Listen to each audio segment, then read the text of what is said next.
ನೋಡ್ತಾ ಇರ್ಬೋದು ಸ್ನೇಹಿತರೆ, ನಮ್ಮ ಪೌರ ಕಾರ್ಮಿಕರನ್ನ ನೆನೆಸ್ಕೊಳ್ಳೇಬೇಕು ನಾವು. ಈಗ ದಸರಾ ಸ್ಟಾರ್ಟ್ ಆಯಿತು ಅಂದರೆ ಇವ್ರ ಕೆಲಸ ತುಂಬಾ ಇರುತ್ತೆ. ಡೈಲಿ ಇದು ನಮ್ಮ ಆನೆಗಳು ಓಡಾಡೋ ರೋಡು. ಇವರೊಂಥರ ಸಾವಿರಾರು ಜನ ಇದ್ರೇ ನಮ್ಮ ಮೈಸೂರು ನೀಟಾಗೋದು.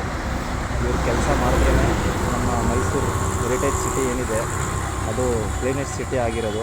ಇವ್ರಿಗೆಲ್ಲ ಒಂದು ಸಲಾಮ್ ನಮ್ಮ ಕಡೆಯಿಂದ. ನೋಡ್ತಾ ಇರ್ಬೋದು, ಎಲ್ಲ ಪ್ರತಿದಿನ ಬೆಳಗ್ಗೆ ಇವ್ರು ಕ್ಲೀನಿಂಗ್ ಮಾಡ್ತಾರೆ. ಇವ್ರಿದ್ರೇ ನಮ್ಮ ಮೈಸೂರು ಕ್ಲೀನ್ ಆಗೋದು. ಇವ್ರಿಗೆ ನಮ್ಮ ಕಡೆಯಿಂದ ಒಂದು ಸಲ್ಯೂಟ್ ಅಂತಲೇ ಹೇಳ್ಬೋದು. ಬೆಳಗ್ಗೆ ಕ್ಲೀನ್ ಮಾಡ್ತಾರೆ ಅಂತ ಸಾವಿರಾರು ಜನ ಇದ್ದಾರೆ. ಈಗ ಪ್ರತಿನಿತ್ಯ ಆನೆಗಳು ಬಂದರೆ ಪ್ರವಾಸಿಗರು ಬಂದೇ ಬರ್ತಾರೆ. ಅವ್ರು ಬಂದರೆ ಪ್ಲಾಸ್ಟಿಕ್ಕು ಬಾಟ್ಲಸ್ಸು ಎಲ್ಲ ಎಸಿತಾರೆ. ದಯವಿಟ್ಟು ಅದನ್ನ ಮಾಡಬೇಡಿ. ಎಷ್ಟು ಕಷ್ಟ ಇದೆ ನೋಡಿ, ಬೆಳಗ್ಗೆನೇ ಎದ್ದಿರು 6 ಗಂಟೆಗೆ ಕ್ಲೀನ್ ಮಾಡಲೇಬೇಕು. ದಯವಿಟ್ಟು ಆದಷ್ಟು ಅವಾಯ್ಡ್ ಮಾಡಿ.